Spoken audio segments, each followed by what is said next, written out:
The city lights of Boston blurred into streaks of gold as the limousine slowed to a crawl outside the convention center. Inside the back seat, a woman's trembling fingers smoothed the sapphire fabric of her gown one last time. The diamond necklace felt heavier than it should, borrowed elegance draped across collarbones that had known only exhaustion for years. Scarlet haze pressed her palm against the cool leather, willing her heart to settle. Through the tinted window, she could see them, the crowd, the cameras, the world she'd been training to enter for 6 weeks, but still felt like trespassing. A hand covered hers, warm and steady despite the chair beneath it. "Ready?" The voice belonged to the man who'd changed everything, though his eyes held the same questions she'd been asking herself since the moment she signed her name in blue ink. Before she could answer, the door opened. Flashbulbs exploded like artillery fire. The future rushed toward her with the momentum of a freight train, and there was no turning back now. 10 months earlier, none of this existed. No gowns, no cameras, no man in a wheelchair who looked at her like she mattered. There was only debt. Scarlett's reflection in the hospital window showed a woman carved hollow by fear. The fluorescent lights of Massachusetts General Hospital painted everything in shades of clinical white, sterile and unforgiving. Behind her, machines beeped in rhythm with her mother's labored breathing. Dorothy Hayes slept fitfully, her once strong frame diminished beneath thin blankets that couldn't quite hide how much the cancer had stolen. A hand touched Scarlett's shoulder. Dr. Helen Bradford's face carried the weight of 1,000 difficult conversations, but her voice remained gentle. "We need to start the new protocol within 3 weeks. The current treatment isn't aggressive enough." She paused, and Scarlett felt the pause like a physical blow. Without it, the cancer will metastasize to her liver. At that point, the sentence didn't need finishing. Scarlett had learned the language of terminal illness over the past 2 years. Each word a nail in a coffin she refused to accept. "How much?" "55,000. That's just for the first round. If she responds well, we'll need at least 3 more cycles." The number hung in the air between them, impossible and crushing. Scarlett's entire year of wages, both jobs combined, wouldn't touch it.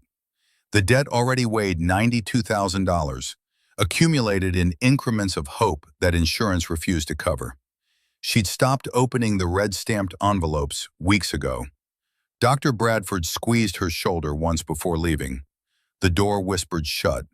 Dorothy stirred, her eyes fluttering open to find her daughter's face. "You look tired, sweetheart."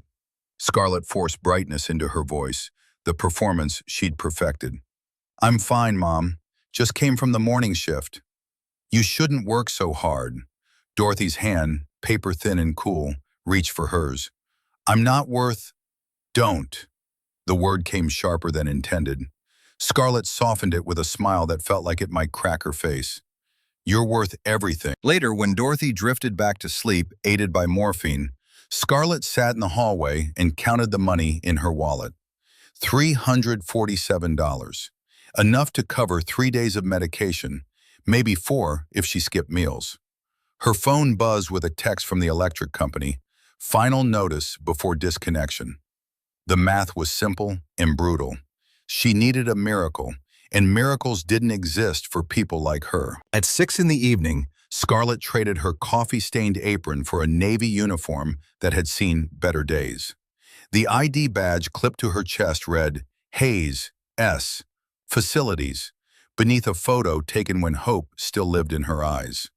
Blackwell Tower rose 40 stories above downtown Boston, all glass and steel and money, a monument to everything she'd never be. The service elevator carried her down into the building's hidden veins, where maintenance staff and cleaning crews moved like ghosts through hallways the wealthy never saw. Margaret Wilson stood at the supply closet, her weathered face softening when Scarlett appeared. "You look like hell, honey." "Thanks, Margaret." Scarlett grabbed her cart, the wheels squeaking their familiar protest. "Nothing a few hours of scrubbing toilets won't fix." "Your mom?" The question landed like a punch, but Margaret had earned the truth. She was the only friend Scarlett had left, the others having drifted away when she could no longer afford coffee dates or the pretense of normalcy. 3 weeks. That's all the time we have to come up with $55,000. Margaret's exhale was answer enough. They both knew the impossible when it stared them down. The radio on Scarlett's hip crackled. "Hayes, you there?" She pressed the button. "Yeah, Tony. What's up?" "Got a situation. Sarah called in sick and we need floors 15 through 25 done before morning. You're the only one still on shift." Scarlett closed her eyes. 15 through 25 meant another 4 hours on top of her regular route. It also meant an extra $100 she desperately needed. "I'll do it. You're a lifesaver. Oh, and Hayes, if you get done early, building management requested the 40th floor be cleaned before 6 a.m. Some emergency board meeting. That's another 100 if you can swing it. $200. Enough for almost a week of medicine. Scarlett's back already ached from the morning shift at the cafe, but pride was a luxury she'd surrendered long ago. "Send me the details."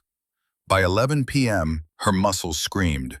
The building had emptied except for a few workaholics whose lights still burned behind closed doors. Scarlett moved through the motions mechanically.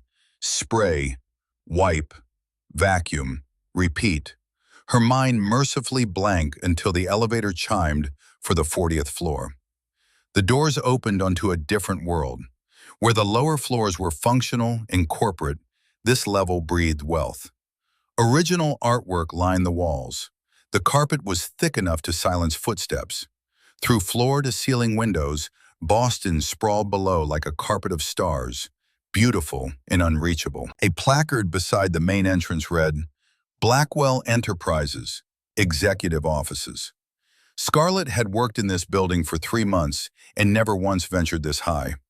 People like her didn't belong here, among the architects of empires and makers of fortunes. She consulted the work order on her phone. The main conference room, the executive bathroom, and one private office at the end of the hall.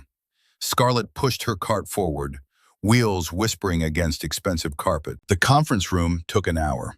She worked methodically, erasing the evidence of whatever decisions had been made here by men and women who commanded resources she couldn't fathom. The bathroom gleamed when she finished, all marble and fixtures that probably cost more than her annual salary, which left the private office. A brass nameplate beside the door read, "Ethan Blackwell, CEO and founder." Scarlett had seen his face in business magazines stacked in the break room. Sharp jawline, steel gray eyes, the kind of handsomeness that came with power rather than youth. She'd also heard the whispers. Tragic accident, wheelchair bound, still ran his empire with an iron fist that made grown men tremble during board meetings. The door swung open at her touch, revealing darkness cut by the glow of city lights through massive windows. She flipped the switch, and recessed lighting illuminated a space that felt more like a sanctuary than an office. Books lined custom shelves. A desk of dark walnut dominated the room, its surface immaculate except for a single laptop and a photograph in a silver frame. Scarlett began with the windows, her reflection ghostly against the night. Behind her she heard it, the soft, mechanical whir of wheels on wood. Her heart stopped. She spun, nearly dropping the microfiber cloth. A man sat in the doorway, wheelchair framed in shadow, only his silhouette visible. Then he rolled forward into the light, and Scarlett's breath caught despite herself. Ethan Blackwell looked exactly like his photographs, except the images couldn't capture the weariness etched around his eyes, or the way his presence filled space even sitting down. He wore a black suit with the tie loosened, sleeves rolled to reveal forearms corded with muscle. Not the atrophied limbs she might have expected, but evidence of years fighting gravity and pity in equal measure. "Who gave you permission to be here?" The voice was low, controlled, edged with authority that made Scarlett's spine straighten automatically. Her mouth went dry. I'm sorry, sir. Facilities management sent me. Emergency cleaning before the morning meeting." She fumbled for her radio. "I can call and confirm. I wasn't informed." I know. I'm sorry. They said it was last minute. Words tumbled out in a rush, panic rising. This job was all she had. If she got fired, I'll leave. Right now.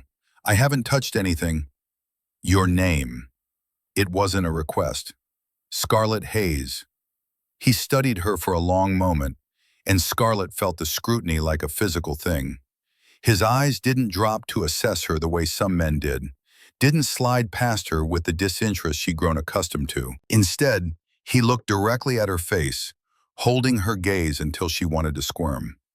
How long have you worked here, Scarlett Hayes? 3 months, sir. In the middle of the night. Yes, sir, 6 p.m. to 2 a.m., usually. Tonight's longer because we're short-staffed. Something flickered across his expression, too quick to identify. He rolled closer, and Scarlett noticed details the photographs missed. The way his hands gripped the wheels with practiced ease. The custom design of the chair itself, sleek black with chrome accents that spoke of engineering beyond medical necessity. This was a man who'd taken limitation and forged it into style. You may continue, he gestured to the desk, but don't touch the computer or any documents. Yes, sir, of course. He didn't leave. Instead, Ethan wheeled to the window, his back to her, gazing out at the city he'd conquered from this height. Scarlett tried to work normally, but awareness prickled across her skin. Every movement felt amplified, clumsy. She knocked over her spray bottle, caught it before it fell, her cheeks burning. 15 minutes passed in silence. She cleaned around him, careful to maintain distance, until a stack of folders slipped from a shelf and scattered across the floor. Papers fanned out in disarray. I'm so sorry. Scarlett dropped to her knees, gathering them quickly. Her hands moved automatically, years of organizing documents from her old marketing job kicking in.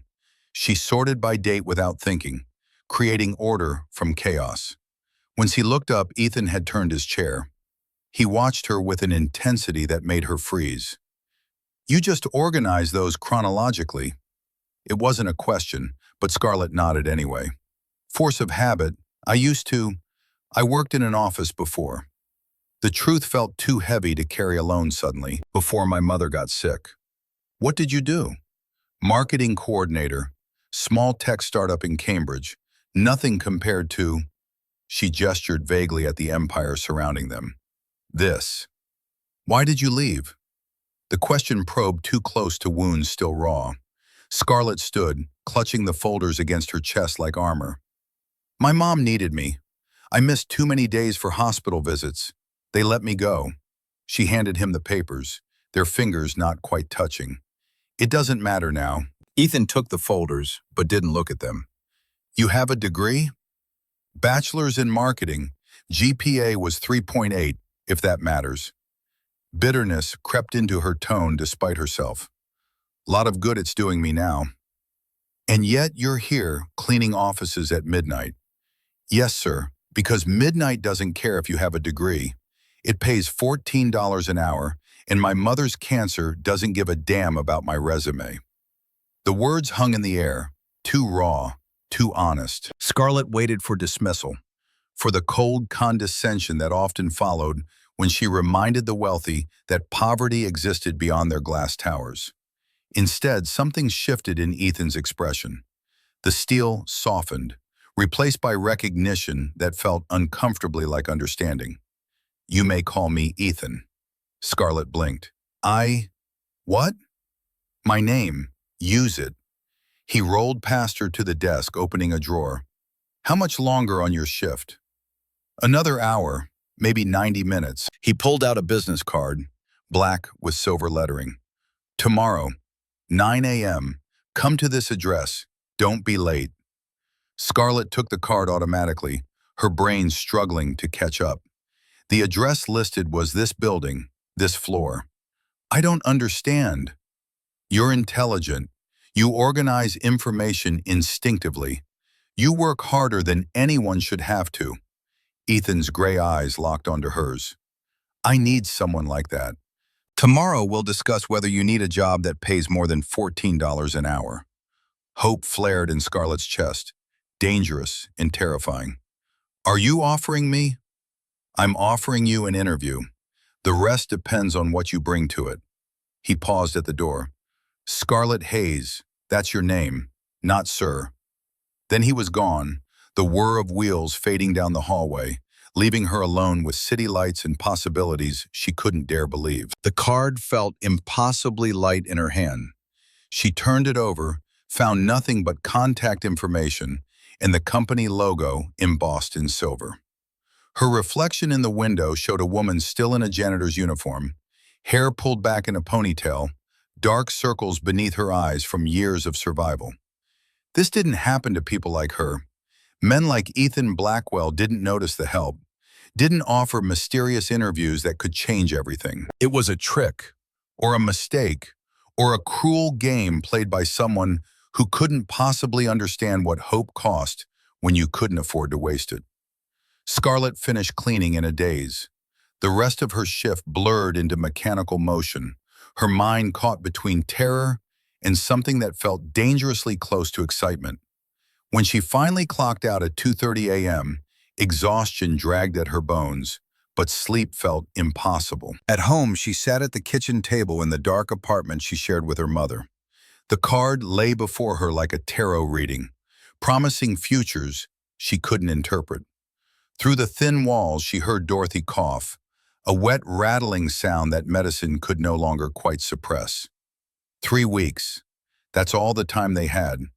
Scarlett pulled out her laptop, the ancient machine taking forever to boot. She typed Ethan Blackwell into the search bar and watched as her screen filled with results.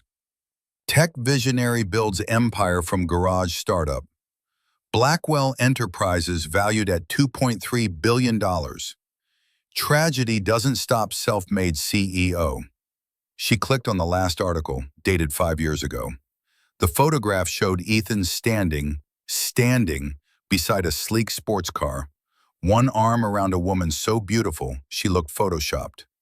The caption identified her as Victoria Ashford, his fiancée. The article detailed his company's meteoric rise, his Harvard MBA, his reputation for ruthless business decisions tempered by unexpected philanthropy.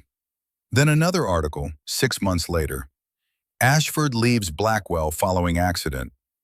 The photograph this time showed Ethan in a hospital bed, his expression carved from stone. The text was clinical. Car accident during a storm, spinal injury, paralysis from the waist down. And buried in the final paragraph, Victoria's statement about needing to prioritize her own well-being during this difficult time. Scarlett read between the lines. The woman had abandoned him when he became inconvenient. More articles followed his recovery, Ethan rebuilding his company from a wheelchair, proving every doubt wrong, expanding into new markets while his competitors whispered about instability. There were no more photographs with beautiful women, no social events, just a man alone at the top of an empire, using success as armor against a world that had shown him exactly how conditional love could be. The clock read 4:17 a.m. when Scarlett finally closed the laptop. She had 6 hours until the interview that might save her mother's life or destroy the last shred of hope she still carried. Sleep never came. She showered, scrubbing away the smell of industrial cleaner and sweat. In her closet hung exactly one interview-appropriate outfit, a charcoal blazer and slacks from her old life that fit a little looser now. She dressed with shaking hands, applied minimal makeup to hide the worst of her exhaustion, and caught the train downtown with commuters who looked as tired as she felt. At 8:55 a.m., Scarlett stood in the lobby of Blackwell Tower, her reflection in the polished marble making her look small and uncertain. She'd been here hundreds of times, but always through the service entrance, always invisible. Walking through the front doors felt like trespassing. The elevator to the 40th floor required a key card she didn't have. The security guard at the desk looked up from his computer, recognition flickering across his face. He'd seen her before, pushing carts and emptying trash bins. "I have an appointment," Scarlett said, hating how her voice wavered. "With Mr. Blackwell." The guard checked his screen, eyebrows rising. Hayes? Yes. He swiped a temporary card and handed it over. Top floor, Suite 4000. You can't miss it. The elevator climbed, and Scarlett's stomach dropped with each passing floor. By the time the doors opened, her palms were slick with nervous sweat. She stepped into a reception area that screamed quiet wealth. Leather chairs, abstract art that probably cost more than her apartment. A receptionist whose perfectly tailored suit made Scarlett's blazer look like a costume from a thrift store. Ms. Hayes, the woman smiled, professional and polished. Mr. Blackwell is expecting you. Please, follow me. Down a hallway lined with awards and framed magazine covers, all featuring Ethan in various poses of authority, the receptionist stopped at a door and knocked twice before opening it. You're 9 o'clock, sir. Ethan sat behind the massive desk Scarlett had cleaned 12 hours earlier, but now morning light streamed through the windows, transforming the space. He looked impossibly put together in a crisp white shirt, his tie perfectly knotted, every inch the self-made billionaire. Beside him stood another man, mid-30s with sharp features and an expression that assessed Scarlett like a problem to be solved. Scarlett Hayes, punctual. Ethan gestured to the chairs across from his desk. This is Blake Morrison, my attorney and advisor. Blake, Ms. Hayes and I met last night under unusual circumstances. Blake's handshake was firm, his eyes calculating. Mr. Blackwell speaks highly of your organizational skills. I organized some folders, Scarlett said, bewildered. That's all. Please, sit. Ethan steepled his fingers, and Scarlett caught herself staring at his hands. Strong, capable, the hands of someone who'd fought for every inch of control he'd regained. I'm going to be direct because I don't believe in wasting time. I have a proposal for you, and I want you to hear the entire thing before you respond. Every instinct screamed warning. In her experience, proposals from billionaires came with strings that strangled. I'm listening. I need a wife. The words landed like a grenade. Scarlett's mind went blank, then raced. This was a joke, a test, some kind of elaborate. I can see you're confused, Ethan continued, his voice steady as steel. Let me explain. My father's will contains a specific clause. I must be married before my 46th birthday to maintain controlling interest in this company. That's 10 months from now. If I'm not, my shares get redistributed to the board, and I lose everything I built. Blake pulled a folder from his briefcase, sliding it across the desk. Scarlett opened it with trembling fingers. Legal documents, dense with terminology she didn't fully understand, but the basic facts were clear. Marry or lose his empire. I don't, she looked up, meeting Ethan's gaze. Why me? You could have anyone. Models, socialites, women who actually belong in your world. All of whom would see me as either a charity case or a meal ticket. His jaw tightened. You, however, looked at me last night and saw a man. Not my chair, not my bank account, just me. The honesty in those words cracked something open in Scarlett's chest. What exactly are you proposing? Blake spoke up. A contractual marriage, 12 months in duration. You would receive an initial payment of $250,000 immediately upon signing, with monthly compensation of $10,000. All medical expenses for your mother would be covered under our executive health plan. At the end of 12 months, you would receive an additional $500,000 and a guaranteed position within Blackwell Enterprises. The numbers made her head spin. Almost $1 million total, her mother's life saved, a future she'd stopped believing in. In exchange, Ethan said quietly, you would act as my wife in public, attend events, maintain the appearance of a genuine relationship. Privately, we would each maintain our own space. No obligations beyond what's necessary for appearances. This is insane. Scarlett stood, pacing to the window. 40 floors down, people rushed through their ordinary lives, unaware that hers was being offered salvation wrapped in impossibility. You don't know me. I could be anyone. I could. I had you investigated. She spun. You what? Blake opened another folder. Scarlett Hayes, 32 years old, bachelor's degree in marketing from Boston University, graduated summa cum laude.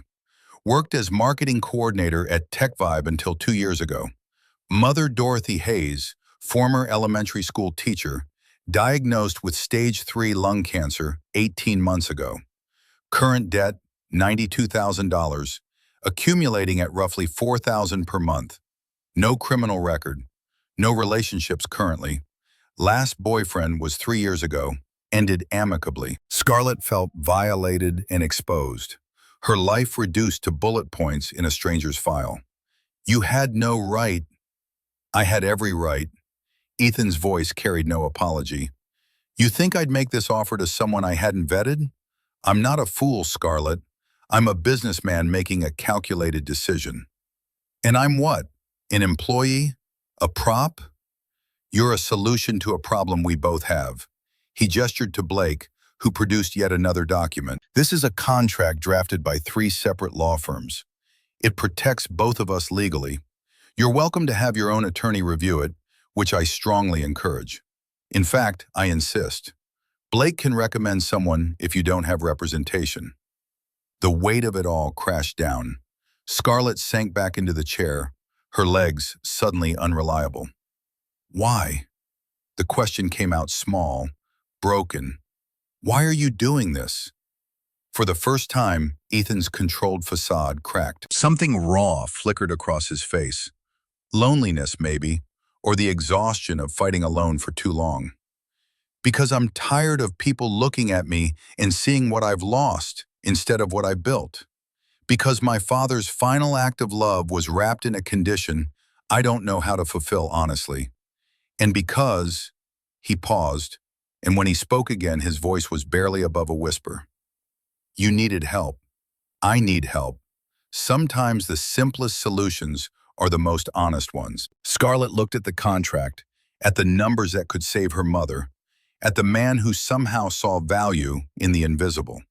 Everything in her life had taught her that offers this good came with hidden costs. But everything in her life had also taught her that pride was a luxury reserved for people who had the freedom to choose. I need time, she said finally, to think, to have a lawyer look at this, to 48 hours. Ethan's business mask slid back into place. Friday at 8 p.m., call this number. He wrote digits on the back of his card. Yes or no. If yes, we move forward immediately. If no, we both forget this conversation ever happened, and I'll ensure your job here remains secure regardless. Blake stood, extending his hand once more. Ms. Hayes, I know this is overwhelming. For what it's worth, this contract is as fair as I've ever seen. You're protected legally, financially, and personally. Mr. Blackwell's reputation may be ruthless in business, but he honors his commitments.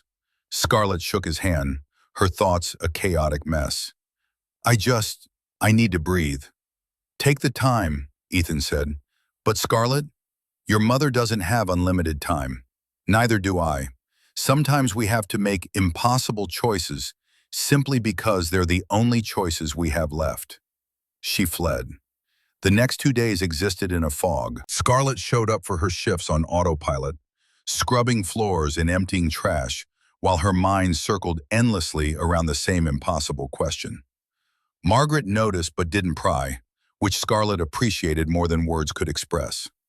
At the hospital, Dorothy seemed smaller each visit, as if the cancer was erasing her by degrees. They watched game shows together, Dorothy dozing between rounds, and Scarlett memorized every line on her mother's face, every silver strand of hair, hoarding details against the possibility of loss. Dr. Bradford caught her in the hallway after one visit. 2 weeks now. Has anything changed financially? Scarlett thought of the contract sitting in her apartment, unread since she'd brought it home. I'm working on it. Work faster. The doctor's hand on her arm was gentle but urgent. I don't want to lose her, Scarlett, and we're running out of time. That night, Scarlett finally opened the contract. It was 83 pages of dense legal language that made her head ache, but she forced herself through every clause. To her shock, it was exactly what Blake had described: fair, protective, almost generous in how it outlined her rights and protections. She called the attorney Blake had recommended, a woman named Susan Miller, who agreed to review the contract pro bono after hearing her situation. They met at a coffee shop in Cambridge, Susan's experienced eyes scanning pages, while Scarlett nursed tea she couldn't afford. After an hour, Susan looked up. "This is the most bulletproof prenuptial agreement I've ever seen. Every clause protects you. If he breaches the contract for any reason, you still receive full compensation. If you breach it, you still keep whatever's been paid to that point. There's even a confidentiality agreement that works both ways. He can't discuss the arrangement publicly, and neither can you." So it's legitimate? It's more than legitimate. It's almost suspiciously favorable to you. Susan closed the folder, her expression thoughtful. "Whatever his reasons, Ethan Blackwell is offering you a lifeline with very few strings attached. The question isn't whether it's legal, it's whether you can live with it." Could she? Could Scarlett marry a stranger, pretend to love him for cameras and society pages, all while knowing it was a transaction as clinical as any business deal? Could she wake up every day for a year knowing her entire life was built on a carefully constructed lie?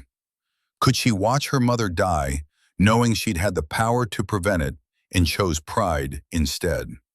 The answer was simpler than she wanted to admit. Friday at 8 p.m., Scarlett sat on her apartment floor, phone in hand, the contract signed and notarized on the table beside her.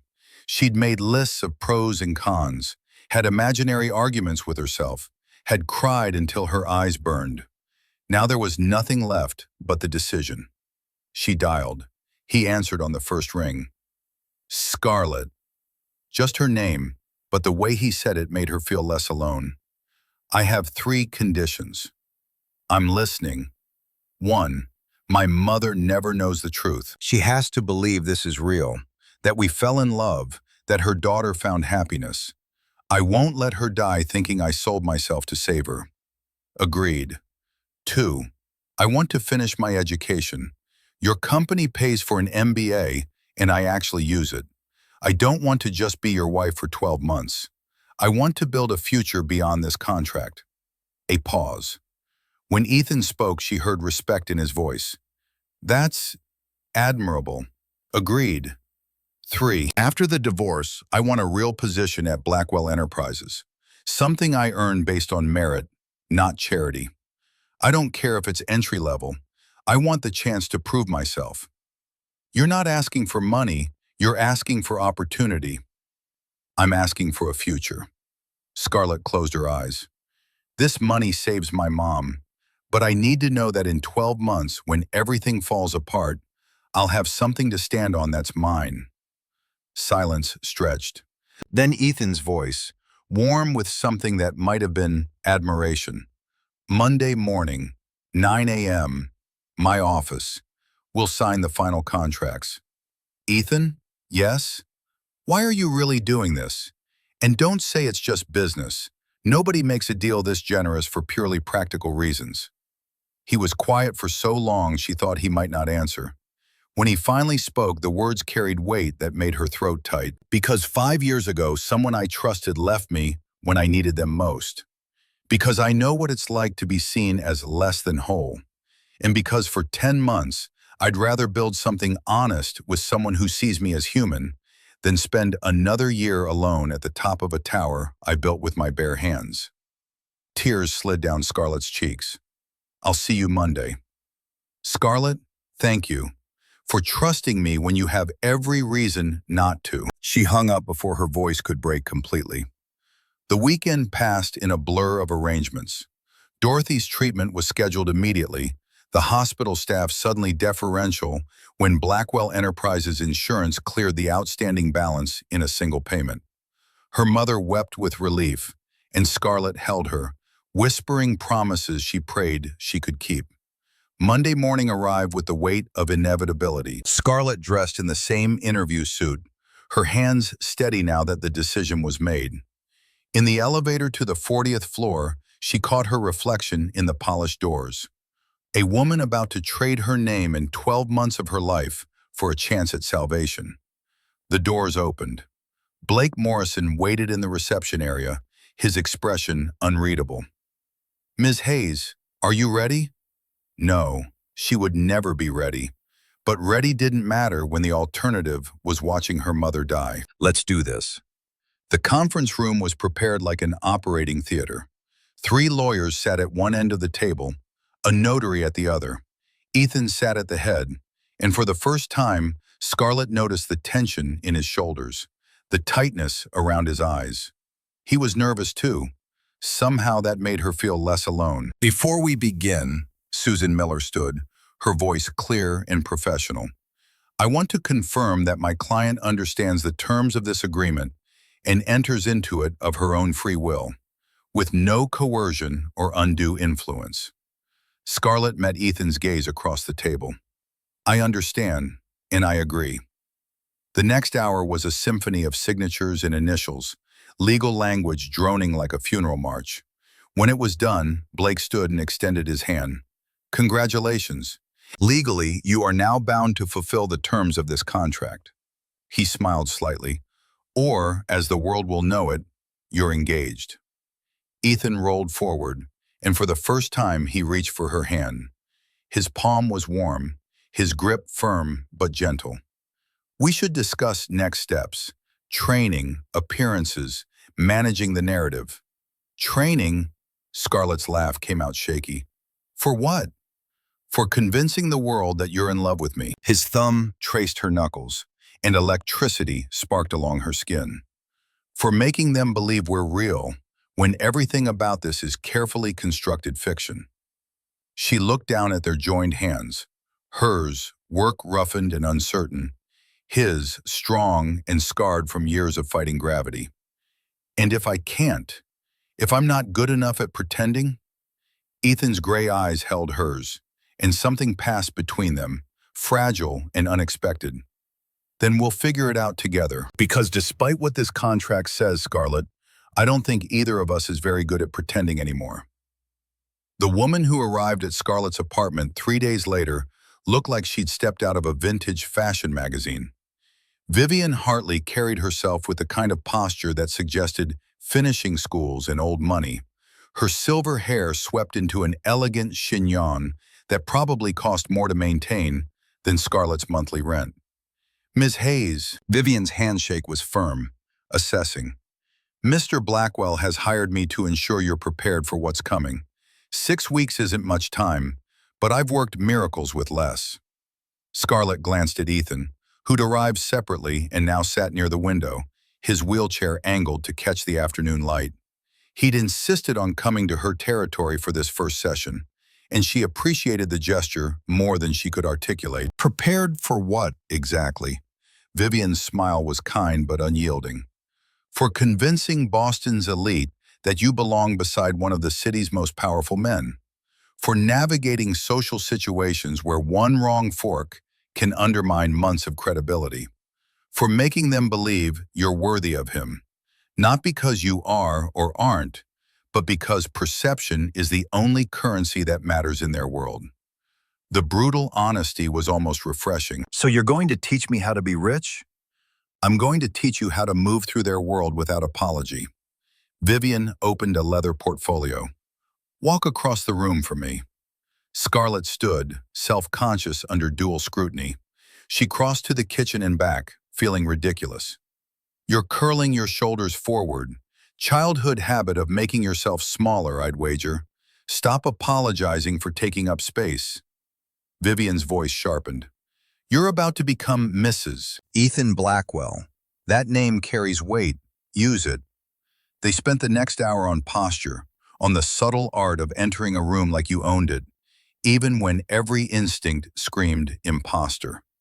Scarlett's back ached from holding herself differently, from remembering to lead with her chin instead of her eyes. "Better," Vivian made notes. "Now, conversation.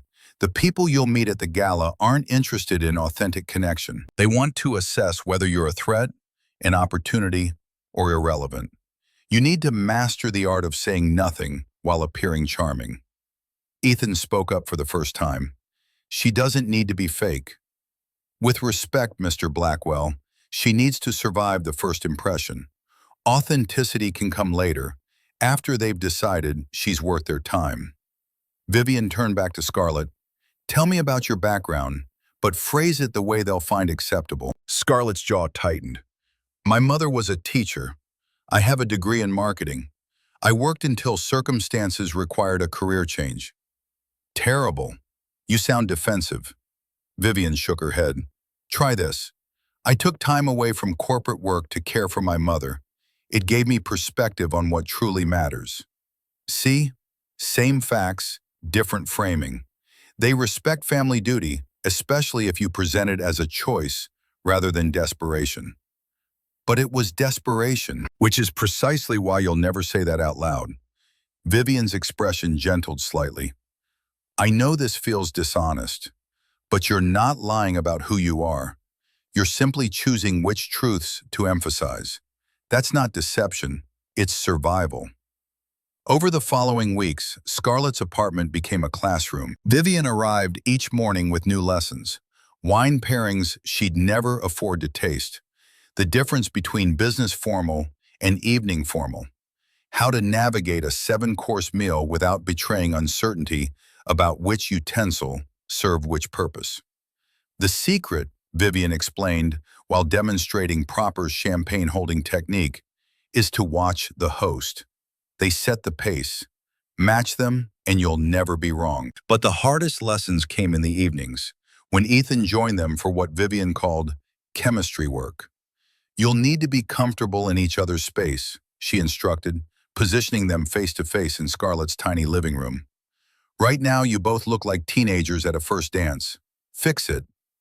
Scarlett forced herself to meet Ethan's gaze. Up close, she could see flecks of blue in the gray of his eyes, could smell the subtle cologne that probably cost more than her weekly grocery budget. Her heart hammered against her ribs. Relax. His voice was low, meant only for her. I won't bite. I know, I'm not good at this. Neither am I. Something vulnerable flickered across his face. I haven't let anyone this close in 5 years. Vivian circled them like a director blocking a scene. Ethan, take her hand. Scarlett, don't flinch. These people will be watching every micro-expression. If you can't stand to touch him in private, they'll see it in public. Ethan's fingers intertwined with hers.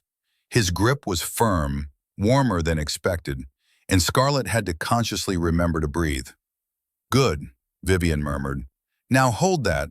Learn what it feels like to touch him without panic. They stood there, hands joined, while Vivian lectured about the importance of casual intimacy, a touch on the arm during conversation, standing close enough that personal space blurred, the 1,000 small gestures that signaled couplehood to an observing world. You're going to need to kiss him eventually. Scarlett's head snapped toward Vivian. What? Not now, but soon. The media will expect it. The board will watch for it. And if your first kiss happens in front of cameras, they'll know it's your first kiss. Vivian's expression was maddeningly calm. Better to practice in private, where mistakes don't cost you everything. Ethan's thumb traced circles on Scarlett's palm, a gesture that felt unconscious, almost protective. We can wait until she's ready. You have 4 weeks until the gala. After that, you're public, and public requires performance. Vivian gathered her materials. I'll leave you two to discuss it. Tomorrow we start on wardrobe. Scarlett, prepare to donate everything you own. When Vivian left, silence filled the apartment. Scarlett extracted her hand from Ethan's, needing distance to think clearly. She's intense. She's effective. Ethan rolled to the window, his back to her. But she's right about one thing. We need to be comfortable with each other. Really comfortable.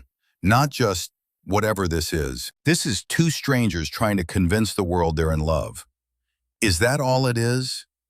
He turned and the question hung between them, weighted with something Scarlett didn't want to examine. Because when you look at me, I don't see pity or dollar signs. I see someone trying as hard as I am to make sense of an impossible situation. She joined him at the window, their reflections ghostly in the glass. What do you see when you look at me? Strength, stubbornness, intelligence you haven't had the luxury to use in too long. His eyes found hers in the reflection. And fear, the same fear I carry every day, that this won't work, that we'll fail, that the cost of trying will be worse than the cost of giving up. The honesty cracked something open in Scarlett's chest. I'm terrified. So am I. You, the man who rebuilt an empire from a hospital bed? Especially me. Ethan's voice dropped to barely above a whisper. Because I know what it's like to trust someone with everything and have them walk away when that everything wasn't enough. Scarlett thought of Victoria Ashford, the woman beautiful enough to grace magazine covers, but not strong enough to stay. She was a fool. She was human. Fear makes us all fools eventually. Is that what this is? Two fools making a desperate bargain? Maybe. His shoulder brushed hers and neither moved away. Or maybe it's two people brave enough to choose action over resignation. The moment stretched, fragile and honest, until Scarlett's phone shattered it. Dr. Bradford's name flashed on the screen. I need to take this. She stepped into the hallway, her heart already racing. Good news didn't come via phone calls from oncologists. Scarlett, I wanted to update you personally. Your mother's responding to the treatment better than we hoped. The tumor markers are down 18% after just 2 rounds. Relief hit like a physical force. Scarlett braced herself against the wall, tears burning her eyes. She's going to be okay? It's early, but the trajectory is promising. Whatever you did to make this treatment possible, it saved her life. When Scarlett returned to the apartment, Ethan took one look at her face and asked no questions. He simply opened his arms, and she folded into them, crying against his shoulder while he held her steady. His hands on her back were warm and certain, anchoring her through the storm of relief and guilt and gratitude that threatened to pull her under. Thank you, she whispered against his shirt. Thank you for giving me this chance. You would have found a way. His voice rumbled to his chest. You're the kind of person who doesn't accept defeat. I was out of options. No, you were out of conventional options. There's a difference. He pulled back enough to see her face, using his thumbs to wipe away tears. You agreed to this because you're willing to do anything for the people you love. That's not weakness, Scarlett. That's the strongest thing I've ever seen. She became aware suddenly of how close they were, of the way his hands cradled her face, of how easy it would be to close the distance between them and find out if the electric current humming through her body was mutual. Ethan seemed to realize it at the same moment. His eyes darkened, dropped to her mouth, and for a heartbeat that lasted an eternity, Scarlett thought he might kiss her. Instead, he released her and rolled back a careful foot. I should go. Early meeting tomorrow. The loss of his warmth felt like abandonment, which was ridiculous given they barely knew each other. Right, of course. At the door, he paused. Vivian's right about the kiss. We should, before the gala. When you're ready, just tell me. I will. After he left, Scarlett pressed her fingers to her lips, imagining what it would feel like. The thought terrified and thrilled her in equal measure. The next morning brought Vivian and 3 assistants carrying enough clothing to stock a boutique. They transformed Scarlett's bedroom into a fitting room, draping silks and cashmeres across every surface, while Vivian narrated like a fashion documentarian. Understated elegance, nothing too trendy. You want to look timeless, not try hard. Brands that whisper wealth rather than scream it. Scarlett stood in her underwear while strangers measured every inch of her body, their hands professional but impersonal. A seamstress marked hem lengths with chalk, muttering about alterations in a language Scarlett suspected was criticism disguised as expertise. This one, Vivian held up a sapphire sheath dress that probably cost more than Scarlett's car. For the gala, it's sophisticated without being matronly, sexy without being desperate. You'll look like you belong on his arm. I'll look like I'm playing dress-up. You'll look like a woman who knows her worth. Vivian's eyes softened. Stop fighting this, Scarlett. You're allowed to be beautiful. You're allowed to take up space in rooms that would prefer you invisible. That's not vanity, it's reclaiming power. By the time they finished, Scarlett owned more clothing than she'd accumulated in her entire adult life. Vivian left instructions for a hair appointment, a makeup consultation, and a crash course in jewelry selection that made Scarlett's head spin. One more thing, Vivian produced a small velvet box. Inside, a ring glittered, platinum with a solitaire diamond that caught light like captured fire. Mr. Blackwell had this designed specifically for you. He wanted my opinion on whether it suited your hand. Scarlett stared at the ring, her throat tight. It's beautiful. It's a promise. Vivian closed the box. He'll give it to you himself when the time is right. I'm simply ensuring it fits the narrative we're building. After Vivian departed, Scarlett stood surrounded by designer clothes and impossible luxury, feeling more fraudulent than ever. Her phone buzzed with a text from Ethan. Dinner tonight? Just us. No coaches, no performance. I'd like to actually get to know the woman I'm marrying. She typed back, address? His response included a location in Brookline, his home, she realized. The invitation felt significant, a crossing of thresholds both literal and metaphorical. 7 p.m. Casual. I promise I don't bite, despite rumors to the contrary. Scarlett arrived at sunset, her ancient Toyota looking criminally out of place in the circular drive. The house sprawled across landscaped grounds, all modern architecture and floor-to-ceiling windows that promised views money could buy. She rang the bell, her stomach churning. Ethan answered the door himself, no staff hovering. He traded his usual suits for jeans and a charcoal sweater that made his eyes look more silver than gray. The casual clothes somehow made him more intimidating, stripping away the CEO armor to reveal the man underneath. You found it. GPS works, even for us common folk. She stepped inside, trying not to gape at the soaring ceilings and art that probably belonged in museums. This is, wow, too much? Honestly, yes, but in a beautiful way. She followed him through an open-concept living area to a kitchen that looked like it had never seen actual cooking. Do you use all this space? I rattle around in it like a ghost. He gestured to the kitchen island, where ingredients were laid out with the precision of a surgeon's tools. I thought we could cook together, if you don't mind eating something potentially terrible. The domesticity of it surprised her. You cook? I'm learning. Turns out having staff do everything makes you useless at basic human tasks. He rolled to the counter, pulling out a cutting board. Fair warning, I'm terrible at this, but failure builds character, or so they tell me. They worked side by side, Ethan chopping vegetables with careful concentration, while Scarlett handled the stovetop. The kitchen filled with the smell of garlic and olive oil, and something in Scarlett's chest loosened. This felt real in a way the contract signing hadn't. Two people making dinner, comfortable in shared silence. Why Brookline? She asked, stirring pasta. Why not something downtown, closer to the office? I wanted space. After the accident, the city felt claustrophobic. Too many eyes, too much pity. He added vegetables to the pan, his movements economical despite the chair. Out here, I could breathe, could be alone without feeling lonely. And now?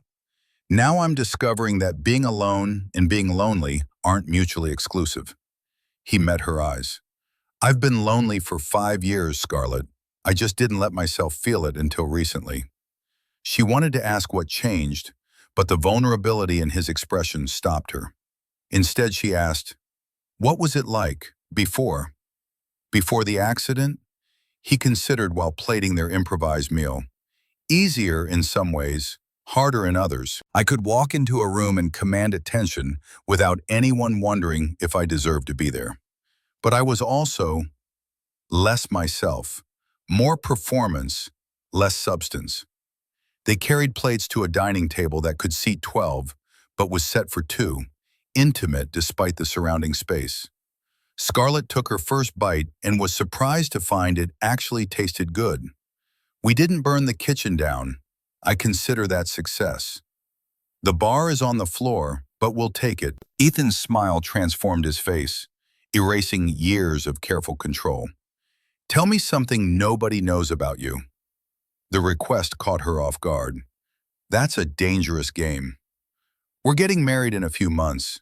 Seems like we should know each other's secrets.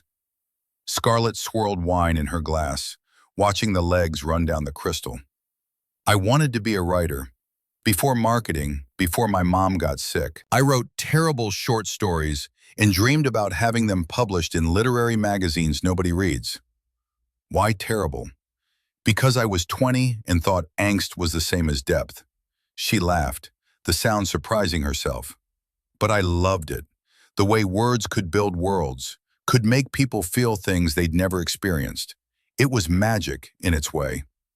Why did you stop? Practical reasons. Writing doesn't pay bills, marketing did, at least until it didn't. She stabbed at pasta. Now it feels like something from someone else's life. You could start again. With what time? Between pretending to be your wife and actually getting my MBA, I'll be lucky to remember my own name.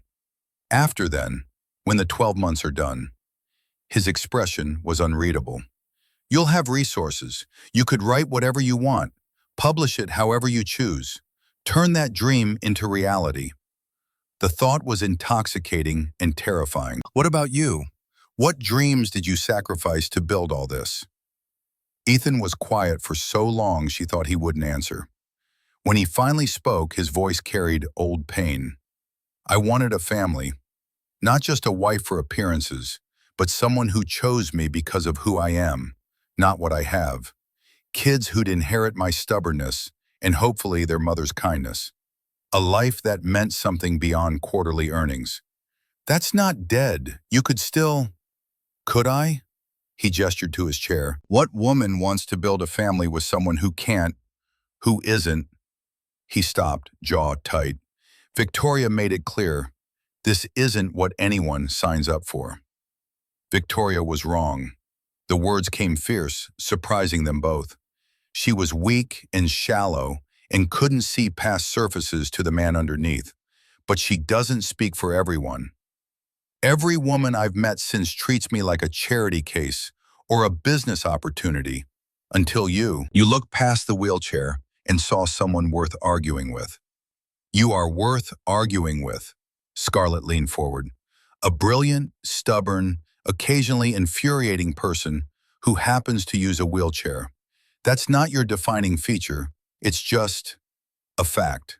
Like having gray eyes or being too smart for your own good. He stared at her, something breaking open in his expression. How do you do that? Do what? Make me feel like maybe I'm not as broken as I think I am. Her chest tightened. You were never broken, just wounded. There's a difference. The air between them changed, charging with electricity that had nothing to do with their contract. Ethan's hand found hers across the table, and this time neither pulled away. Vivian wants us to practice kissing. Scarlett's pulse jumped. I know. Are you ready? The honest answer was no. She'd never be ready. But ready didn't matter when the alternative was walking into the gala and having their first kiss become a spectacle for hundreds of watching eyes. Ask me again tomorrow. His thumb traced her knuckles, sending shivers up her arm. Tomorrow, then. They finished dinner talking about safer things, favorite books, childhood embarrassments, the small details that built intimacy from fragments. When Scarlett finally left, nearly midnight, something fundamental had shifted. Ethan was no longer just the billionaire who'd offered her an escape. He was becoming someone real, someone whose loneliness mirrored her own. The next evening, Vivian orchestrated their practice kiss with the clinical precision of a surgeon. She positioned them in Ethan's living room, adjusted lighting, and then stepped back with her arms crossed. Whenever you're ready, remember this needs to look natural, not like a business transaction. Ethan's eyes found Scarlett's. We don't have to do this if you're not comfortable. I'm not comfortable, but we need to. She moved closer, her heart hammering. Just be patient with me. Always. Scarlett placed her hands on his shoulders, feeling muscle through the thin fabric of his shirt. He was solid, real, his warmth seeping into her palms. She leaned down slowly, giving him time to stop this, to change his mind. Their lips met softly, tentatively, a brush of contact that sent electricity racing down her spine. She pulled back immediately, breathless. That was terrible, Vivian pronounced. You look like you were kissing your brother. Again, and this time actually commit to it. Heat flooded Scarlett's cheeks. I don't know how to. Stop thinking. Ethan's voice was rough. Just feel. She tried again, this time letting instinct override anxiety. His hand came up to cup her face, gentle but sure, and when their mouths connected, everything changed. The kiss deepened, his lips moving against hers with a competence that made her dizzy. Her fingers curled into his shoulders, anchoring herself as the world tilted. When they finally broke apart, both breathing hard, Vivian's voice seemed to come from very far away. Much better. That's what we need. Scarlett couldn't look at Ethan. Her lips tingled, her body hummed, and the knowledge that this was supposed to be practice felt like the cruelest joke the universe had ever played. I need air. She fled to the terrace, gulping night wind until her head cleared. Ethan followed minutes later, his chair navigating the threshold easily. Are you okay? That felt real. The admission escaped before she could stop it. It wasn't supposed to feel real. I know. This is just business, just a contract. We can't. She gestured helplessly between them.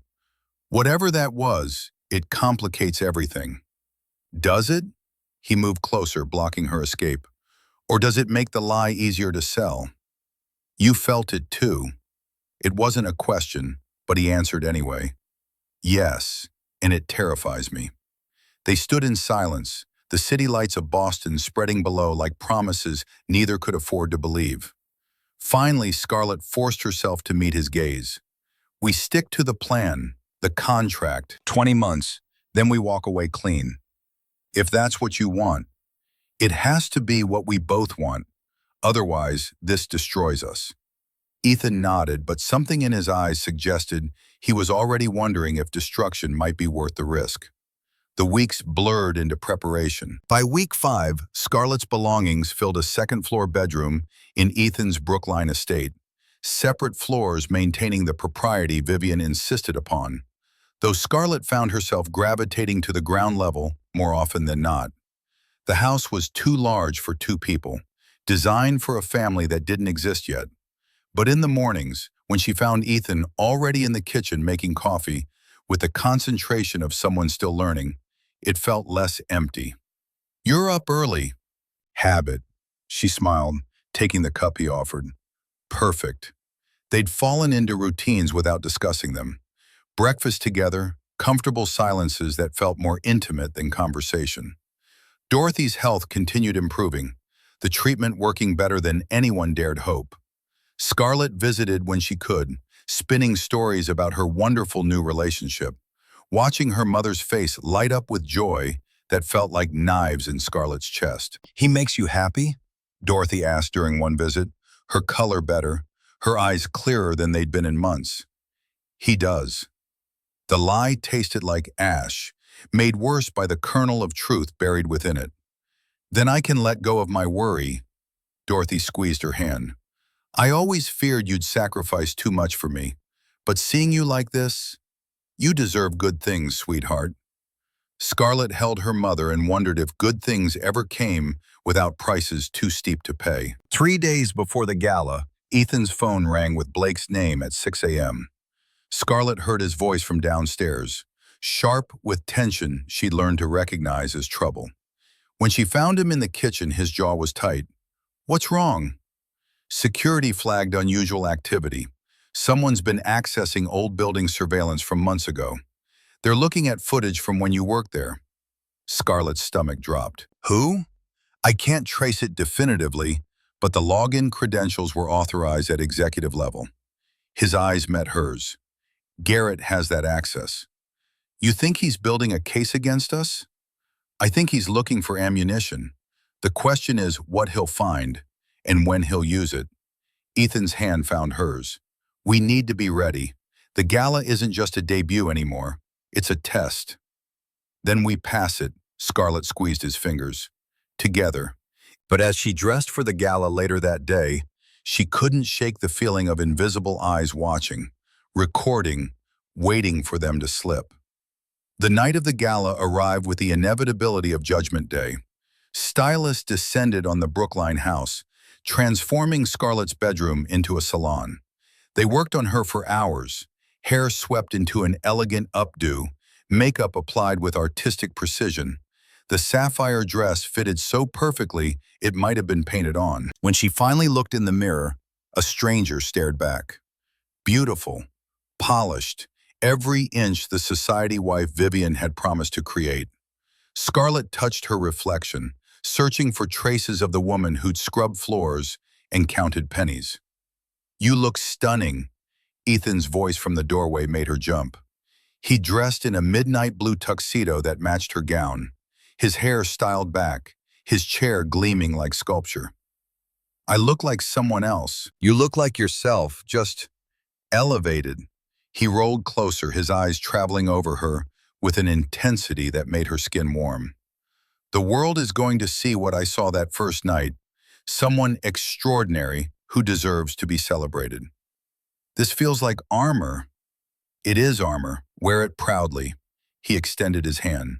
"Ready to face the wolves?" The Boston Convention Center had been transformed into a fairy tale, all crystal chandeliers and ice sculptures. 500 of Boston's wealthiest gathered to celebrate some charity Scarlett couldn't remember. Photographers lined the entrance, their cameras a wall of judgment. "Remember," Ethan murmured as their car approached, "you belong here. Act like it." The door opened. Flash bulbs exploded. Scarlett stepped out into the assault, her hand finding Ethan's automatically. His fingers closed around hers, steady and sure. "Mr. Blackwell, who's your date?" "Is this the mystery woman we've been hearing about?" "Ms. Hayes, how did you meet?" Ethan's arms slid around her waist, pulling her close. "Gentlemen, ladies, this is Scarlett Hayes, the woman I'm going to marry." The crowd erupted. Questions flew like artillery, but Ethan navigated them with practiced ease, his answers charming and revealing nothing. Scarlett smiled until her face hurt, clinging to his hand like a lifeline. Inside, the ballroom glittered. Ethan introduced her to a blur of faces: CEOs, politicians, socialites who air-kissed her cheeks while mentally calculating her net worth. She deployed Vivian's lessons, offering safe pleasantries and gracious nods, never quite answering questions while appearing friendly. "You're doing beautifully," Ethan whispered during a momentary lull. Then Scarlett saw her. Victoria Ashford stood across the ballroom in a dress the color of fresh blood, her beauty the kind that stopped conversations.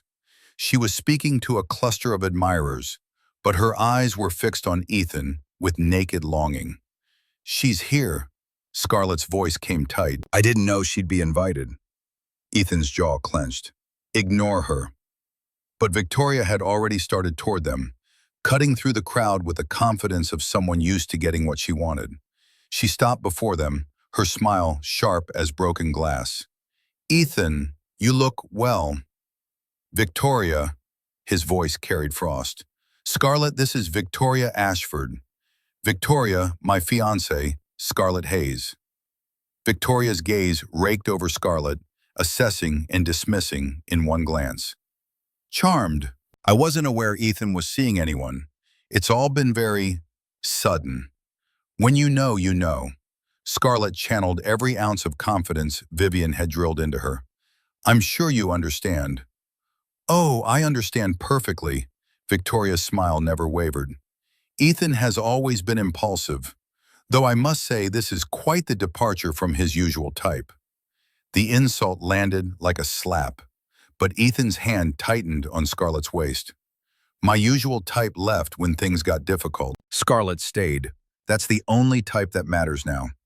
Victoria's mask cracked, just slightly.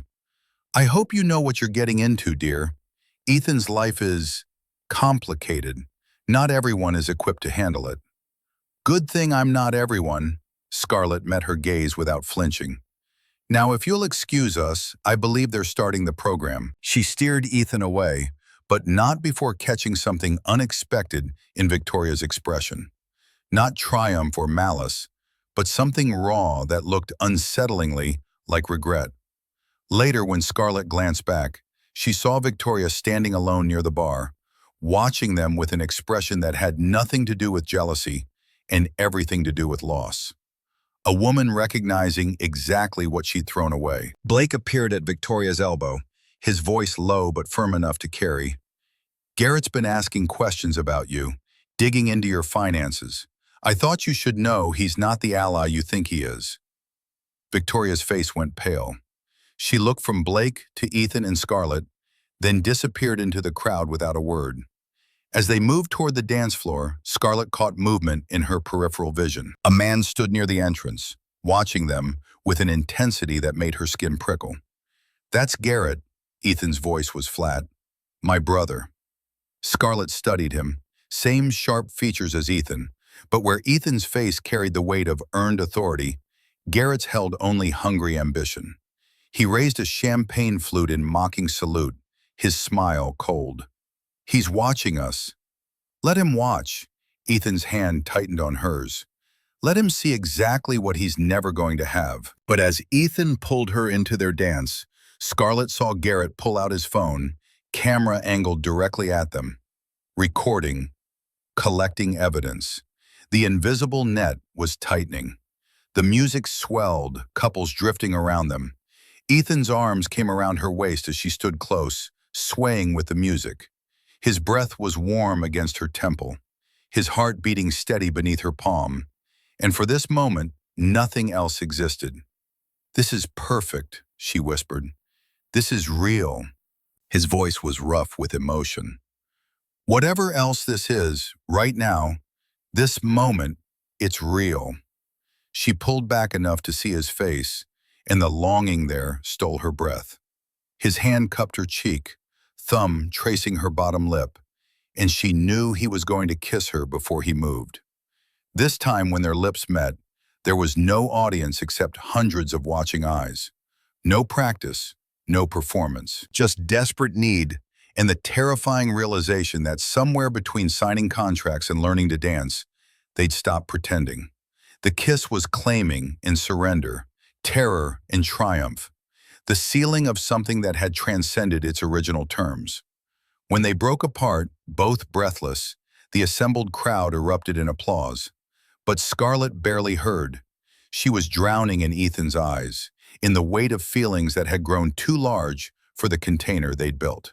They returned to the celebration, moving through congratulations and well wishes in a daze. In the car ride home, silence filled the space between them, heavy with unspoken confessions. At the house, Ethan stopped her before she could flee upstairs. Wait! Scarlett turned, her heart racing. The silence stretched. Ethan's thumb traced her jawline, his touch reverent. I need to tell you something. Scarlett's heart stuttered. What?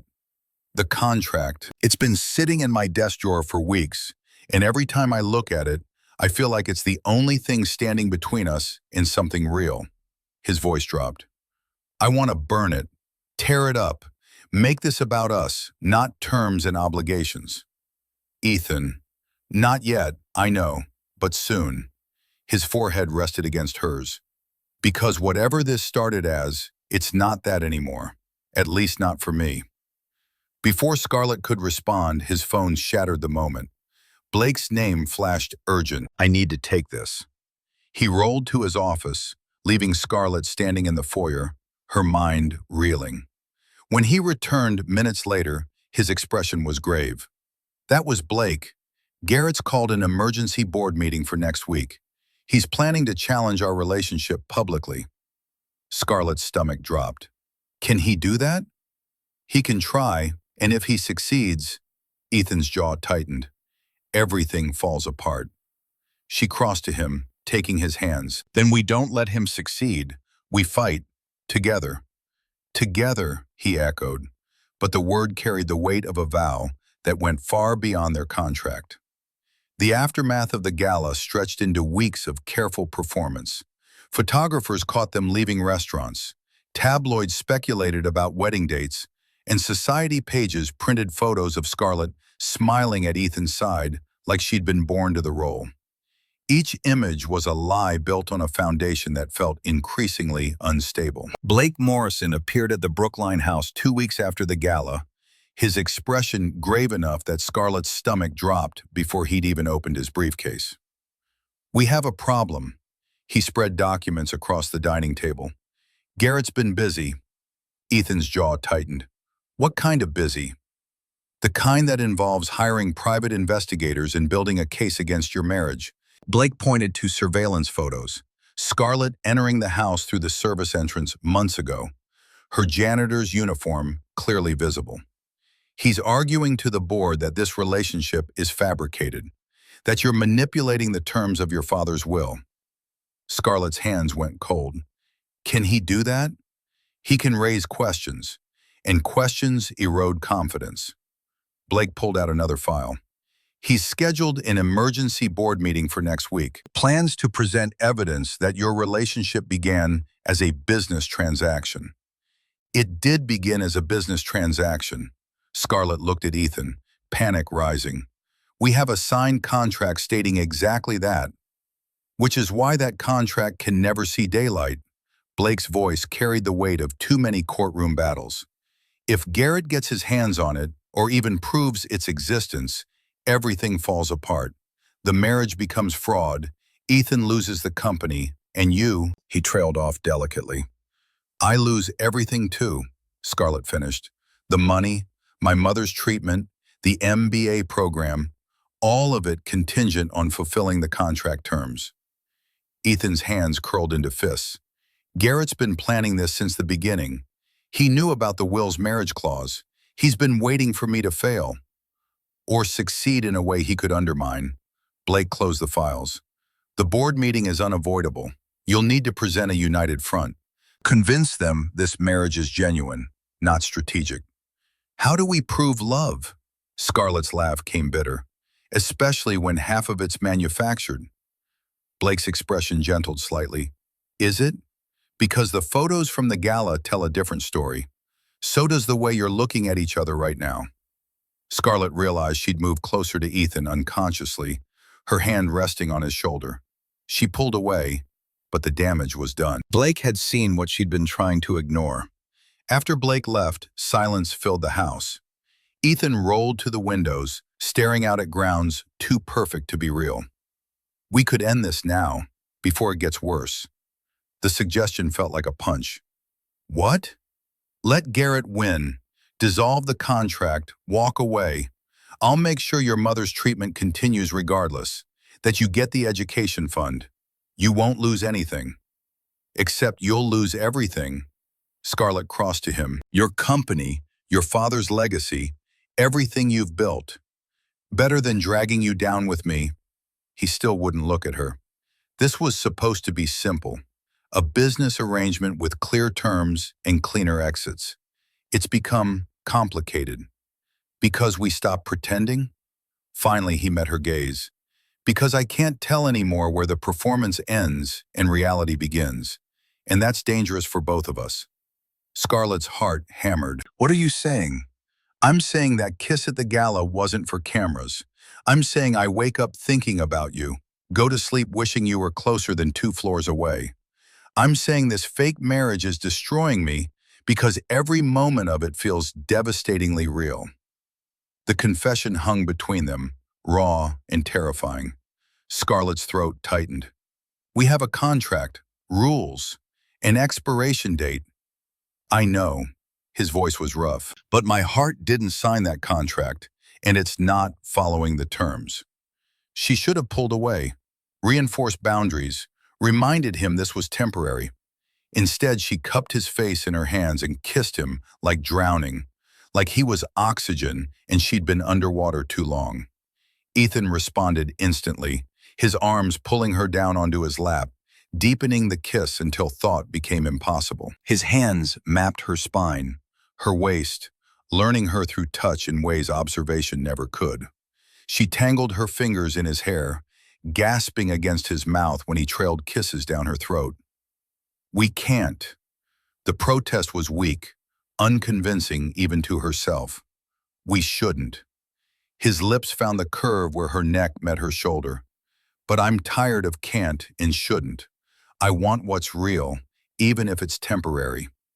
Scarlett pulled back enough to see his face, flushed and wanting. "What happens when the 12 months are up? When we're supposed to walk away?" "I don't know, but I know I'd rather have you for the time we have than spend it pretending I don't feel this." The honesty undid her. She kissed him again, softer this time, tasting possibility and heartbreak in equal measure. When they finally broke apart, both breathing hard, reality reasserted itself with cruel efficiency. The board meeting. Scarlett slid off his lap, immediately missing his warmth. "We need to prepare. Scarlett, please, one crisis at a time." She wrapped her arms around herself. "Let me process this after we've dealt with Garrett." The week leading to the board meeting felt like preparation for war. Blake coached them on responses to likely questions. Vivian orchestrated public appearances designed to demonstrate couple unity, and Scarlett moved through it all feeling increasingly fragile. The night before the meeting, she found Ethan in his ground floor office, surrounded by financial reports and strategic projections. He looked exhausted, the lines around his eyes deeper than she'd seen them. "You should sleep." "Can't," he rubbed his face. "Keep running scenarios, none of them end well." Scarlett perched on the edge of his desk. "What's the worst that could happen?" Honest answer? Garrett convinces the board I'm manipulating the will. They vote to redistribute shares. I lose controlling interest, and he stages a coup. Within 6 months, everything my father and I built gets dismantled and sold for parts. And the best case? They believe us. We buy time. But Garrett doesn't stop. He just regroups and attacks from a different angle. Ethan's smile was bleak. Either way, we're fighting an opponent who has nothing to lose and everything to gain. Then we fight smarter. Scarlett's mind raced. Years of marketing strategy surfacing. Garrett's attacking the relationship. So we don't defend it, we go on offense. Make him defend his motives. How? By exposing why he's really doing this. It's not concern for the company, it's jealousy, ambition, resentment that you succeeded where he hasn't. She grabbed paper, sketching out thoughts. We need dirt on Garrett, something that flips the narrative. Ethan watched her work, something like hope kindling in his expression. Blake might have resources, investigators who could dig deeper. Do it. And meanwhile, we give them a story so compelling they can't question it. Scarlett met his eyes. We tell them the truth. Not the contract truth, but the emotional truth. That we found each other in unexpected circumstances and built something real from it. Is it real? The question was quiet, vulnerable. The feelings are real. Everything else is just context. They worked through the night, building a defense that was equal parts strategy and emotional warfare. By dawn, they had a plan that might work if they could sell it convincingly enough. The board meeting took place in Blackwell Tower's 40th floor conference room, the same space Scarlett had cleaned months ago. 7 board members sat along one side of the massive table, Garrett at the head, like he'd already claimed victory. His smile was sharp when they entered. "Brother," Ms. Hayes, thank you for joining us. James Caldwell, the board chairman, gestured to chairs across from Garrett. Let's keep this professional. Garrett has raised concerns about the legitimacy of your relationship, Ethan. We need to address them. By all means, Ethan's voice was ice. Let's hear what my brother finds so concerning about my personal life. Garrett activated a projector. Images flashed on the screen. Scarlett in her janitor's uniform, cleaning this very room. Documentation of her financial distress, her mother's medical bills. A timeline showing how quickly their relationship progressed after they met. 3 months from custodial staff to fiancé. Garrett's tone dripped false concern. Some might call that romantic. I call it suspicious, especially given the timing, mere months before Ethan's deadline to marry or lose controlling interest. Are you suggesting I bought a wife? Ethan's calm was more dangerous than anger. I'm suggesting the circumstances raise questions about authenticity, questions the board deserves answered. Garrett leaned forward. Did you or did you not offer Ms. Hayes financial compensation for this relationship? The trap was beautifully laid. Deny it and Garrett could produce evidence. Bank transfers, insurance changes, anything that looked like payment. Admit it and they were finished. Scarlett stood before Ethan could respond. He did. Shocked silence filled the room. Ethan's face went pale, but Scarlett pressed forward. Ethan offered to help with my mother's medical expenses after learning about her condition. It was an act of extraordinary kindness from someone who barely knew me. She met each board member's eyes. He also offered me educational opportunities, mentorship, a chance to rebuild the career I'd sacrificed for caregiving. All of which I accepted. So you admit, Garrett started, but Scarlett cut him off. I admit that Ethan saw someone struggling and offered help without demanding anything in return. The relationship developed organically after that, built on mutual respect and shared values. She pulled out her phone, queuing up photos. These are text messages from those early weeks. Notice the timestamps. Late nights when he was working, when I was studying. Conversations about books, about life, about everything except business. Blake had helped her curate them, selecting messages that showed genuine connection developing. The board members leaned forward, reading over each other's shoulders. This proves nothing, Garrett snapped. Text messages can be fabricated. Can this? Scarlett pulled out another file, her hands steady despite terror. These are emails between Garrett and Victoria Ashford, dated 6 weeks ago, discussing how best to undermine Ethan's relationship. Victoria offered to publicly claim she and Ethan were reconciling. Garrett offered her $500,000 to do it. The room erupted. Garrett's face went from confident to cornered in seconds. Where did you get those? From Victoria herself. Blake's voice cut through the chaos. Once she realized Garrett planned to throw her under the bus if this failed, she became remarkably cooperative. She's prepared to testify that Garrett approached her with this scheme, not the other way around. James Caldwell's expression was thunderous. Garrett, is this true? Did you conspire to sabotage your brother's personal life for corporate gain? I was protecting the company, Garrett's composure cracked. You all see it. He's vulnerable, making decisions based on emotion rather than logic. A wife he barely knows, chosen out of desperation. Chosen because I love her. Ethan's voice rang clear. Yes, the timing was driven by the will's deadline. Yes, our circumstances were unusual. But I've spent 5 years building walls, and Scarlett is the first person who made me want to tear them down. If that makes me vulnerable, then I'm guilty as charged. He reached for Scarlett's hand, and she gave it willingly. My father's will required marriage because he didn't want me to face life alone. He wanted me to have what he had with my mother. Partnership, trust, love. Scarlett gives me that. Whether it happened in 3 months or 3 years doesn't change its validity. James studied them both. And you, Ms. Hayes, are you here by choice or by compensation? I'm here because Ethan saw me when I was invisible, because he treated my struggles with dignity instead of pity, because somewhere between signing paperwork and learning to dance, I fell in love with a man who happens to be brilliant, stubborn, and occasionally infuriating. Scarlett's voice wavered. The money helped my mother survive, but it's not why I'm staying. The silence stretched. Finally, James spoke. Garrett, you're excused from this meeting. We'll be discussing your position on this board and potential legal ramifications of your actions.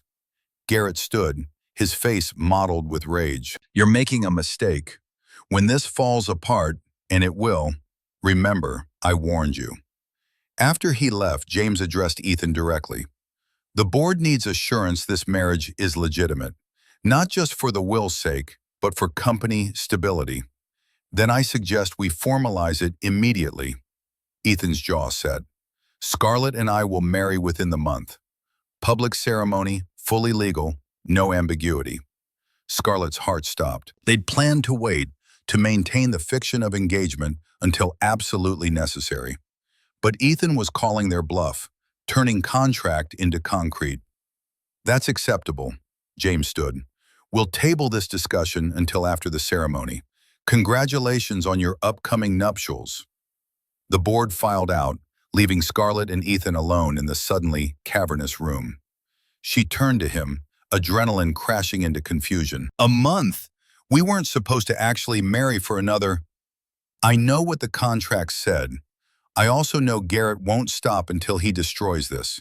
The only way forward is to make it so legitimate he has no ground to stand on. Ethan's expression was unreadable.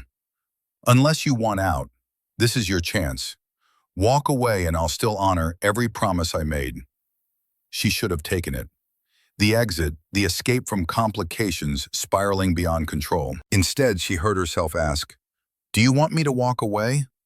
"No, God, no." He pulled her close, his forehead resting against her stomach. "I want you to stay. Not for the contract, not for the company, for me." Scarlett's hands found his hair, cradling his head. "Then I stay, and we make this real in every way that matters." The wedding planning happened at breakneck speed. Vivian orchestrated everything with military precision. Venue at Boston Public Garden, 500 guests, live streaming for society pages hungry for content. Scarlett endured endless fittings, tastings, and consultations, moving through it all in a daze. Dorothy's health had stabilized enough that she could attend, and her joy at helping choose flowers nearly broke Scarlett's heart. The lie felt heavier every time her mother smiled. "I'm so happy for you, sweetheart. Ethan is a good man." He is. At least that part was true. 3 days before the ceremony, Victoria Ashford appeared at the Brookline house unannounced. Scarlett found her in the driveway, perfectly composed in designer sunglasses and calculated vulnerability. "I owe you an apology." "You owe me nothing." Scarlett crossed her arms. "But you owe Ethan more than you'll ever be able to repay." "I know." Victoria removed her sunglasses, and Scarlett was startled to see genuine regret. "I was young and stupid and terrified. When he got hurt, all I could see was limitations. I couldn't see past my own fear to recognize strength. And now you see it. Convenient timing. Now I see what I lost. Not the money or status, I have my own. I lost a man who would have moved mountains for me if I'd just been brave enough to stay." Victoria's voice cracked. "I'm not here to win him back. I'm here to warn you. Don't make my mistake. Don't let fear convince you he's not enough. Because he is more than enough. He always was." Scarlett's anger deflated slightly. "Why are you really here?" "Because I see the way he looks at you. The way he never looked at me, even before the accident. Like you're his anchor in a storm he's been weathering alone too long." Victoria's smile was sad. "I hope you're brave enough to deserve that." After Victoria left, Scarlett stood in the driveway, her words echoing. Was she brave enough? Or was she just another person using Ethan for what he could provide, dressed up in prettier justification? The night before the wedding, tradition demanded they sleep apart. Ethan stayed at Blake's apartment downtown, while Scarlett rattled around the Brookline house, unable to sleep. At 3 a.m., she found herself in his office, surrounded by the evidence of the life he'd built. Photos lined the shelves, Ethan with his father at the company's founding, accepting awards, shaking hands with presidents. But the newer photos showed something different. Ethan with members of his adaptive sports team laughing. Ethan at a charity event for spinal injury research, his expression fierce with purpose. A man who'd taken tragedy and forged it into meaning. And there, on his desk, a single photograph she'd never noticed. Her, at the gala, caught mid-laugh, her face luminous with joy she hadn't known she was feeling. The way Ethan must see her. Beautiful, unguarded, real. Her phone buzzed, a text from him. "Can't sleep?" She typed back, nervous. "Me too. Want company? I can break tradition if you want." The offer was tempting, but Scarlett needed this night to think clearly. Tomorrow, after we've crossed this threshold, we'll have all the time in the world. Tomorrow, then. Sleep well, Scarlett, and know that whatever happens, I'm grateful you chose to take this leap with me. She held the phone to her chest, letting the words settle into her bones. Tomorrow, she would marry a man she'd known for less than 6 months, in front of hundreds of witnesses, binding herself legally and emotionally to someone who'd started as a stranger and become necessary. And the terrifying part was how much she wanted it. Morning arrived wrapped in June sunshine. The house filled with stylists, assistants, Vivian's commanding voice orchestrating chaos into elegance. Scarlett submitted to their ministrations, watching herself transform in the mirror. The dress was Monique Lhuillier, ivory silk that flowed like water, deceptively simple until light caught the hand-beaded details. A cathedral veil that whispered when she moved, jewelry that caught fire, the engagement ring Ethan had presented 2 weeks ago in a private ceremony with just Blake and Dorothy as witnesses, plus diamond earrings that had belonged to his mother. "Eleanor would have loved you," Vivian murmured while adjusting the veil. She always said Ethan needed someone strong enough to challenge him. "Did you know her?" "I helped plan her funeral." Vivian's hands were gentle. "She died hoping he'd find love again. Today, you're giving her that peace." Guilt twisted in Scarlett's stomach. If Eleanor knew the truth... Stop. Vivian turned her to face the mirror. "Whatever brought you two together, what I see now is real. Don't sabotage it with doubt." The ceremony site at Boston Public Garden had been transformed into something from fairy tales. White roses everywhere, chairs arranged in perfect rows, an archway dripping with flowers where Reverend Thomas Wright waited. 500 guests in their finest, cameras discreetly positioned, the world watching. Dorothy sat front row, radiant in pale blue, her eyes already wet. Beside her, Blake and several of Ethan's executives. On the other side, a space left empty, Garrett's absence a wound and a relief. Music swelled. Scarlett took her mother's arm, letting Dorothy walk her down the aisle in a reversal of tradition that felt right. Every eye followed their progress, but Scarlett saw only Ethan. He waited at the altar in a charcoal suit tailored to perfection, his wheelchair positioned so they'd be eye to eye when she joined him. His expression when he saw her was everything. Wonder and desire and terror mixed with hope so fierce it hurt to witness. Dorothy kissed her cheek, whispering, "Be happy, my darling. You deserve this." Then it was just the two of them, Reverend Wright's voice washing over them with words about love and commitment and forever. Scarlett barely heard. She was drowning in Ethan's eyes, in the weight of promises about to be spoken. "Ethan, your vows." He took her hands, his grip steady despite the tremor she felt. "Scarlett, 6 months ago I thought I knew exactly what my life would be. Controlled, predictable, alone. Then you walked into my office and looked at me like I was just a man. Not a success story, not a tragedy, just human. You gave me back something I'd lost in the accident. The ability to be seen for who I am, not what I've overcome." His voice roughened. I can't promise perfect.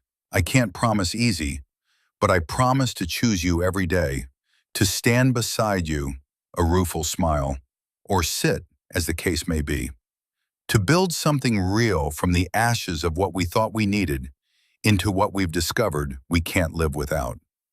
I love you, not because a contract demands it, but because my heart insists on it. Tears blurred Scarlett's vision. The words went beyond their script, beyond what was safe or strategic. This was Ethan, raw and honest, offering her everything. Scarlett, your vows. She'd prepared something careful, something that would satisfy observers without revealing too much. But looking at Ethan, she couldn't recite practiced lies. When I met you, I was drowning, not just financially, but emotionally, spiritually. I'd forgotten what it felt like to be seen, to matter, to hope for anything beyond surviving the next day. You threw me a lifeline, and I grabbed it out of desperation. But somewhere between signing papers and learning to navigate your world, desperation became choice, fear became trust, and contract became love. Her voice broke. I don't know if I'm brave enough to deserve what you're offering, but I'm brave enough to try. I love you, Ethan, for your strength, your vulnerability, your ridiculous stubbornness that matches mine, for seeing value in me when I'd forgotten I had any, for making me believe in fairy tales again. Reverend Wright smiled. The rings? Blake produced them, matching platinum bands with Ethan's inscription inside. Forever, no contracts. They exchanged rings with shaking hands, promises made tangible. By the power vested in me by the Commonwealth of Massachusetts, I now pronounce you husband and wife. Ethan, you may kiss your bride. Scarlett knelt, bringing herself level with him. Ethan's hands framed her face, thumbs wiping away tears, and when their lips met, the assembled crowd ceased to exist. This kiss was nothing like practice, nothing like performance. It was claiming and surrender, terror and triumph, the sealing of a bargain that had transcended its original terms. When they broke apart, both breathless, Reverend Wright's voice carried joy. Ladies and gentlemen, Mr. and Mrs. Ethan Blackwell. The crowd erupted. Scarlett stood, dazed, while Ethan took her hand, and they processed back down the aisle through a storm of applause. In the receiving line that followed, faces blurred. Congratulations became noise, well wishes background static. She moved on autopilot, smile fixed, while her mind reeled. She was married. Actually, legally, irrevocably married to a man she'd met in the middle of the night while pushing a janitor's cart. The absurdity would have been laughable if it wasn't so terrifying. At the reception, during their first dance, Ethan pulled her close. Regrets? Too many to count, but she was smiling. Also too late. We could get it annulled, find some technicality. Stop offering me exits. I'm exactly where I chose to be. His arms tightened around her. Then let's make this count.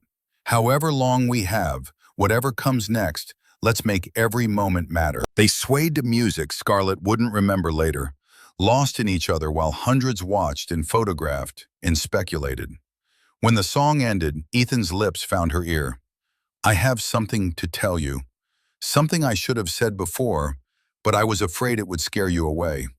Her heart stuttered. What? The contract.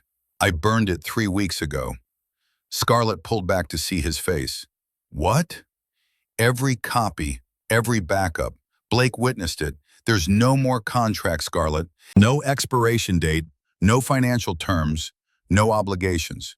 You're free to leave any time, and I'll still ensure everything I promised. His expression was naked, vulnerable. But I wanted you to know, whatever you decide, it has to be because you want this, not because paper demands it. The world tilted.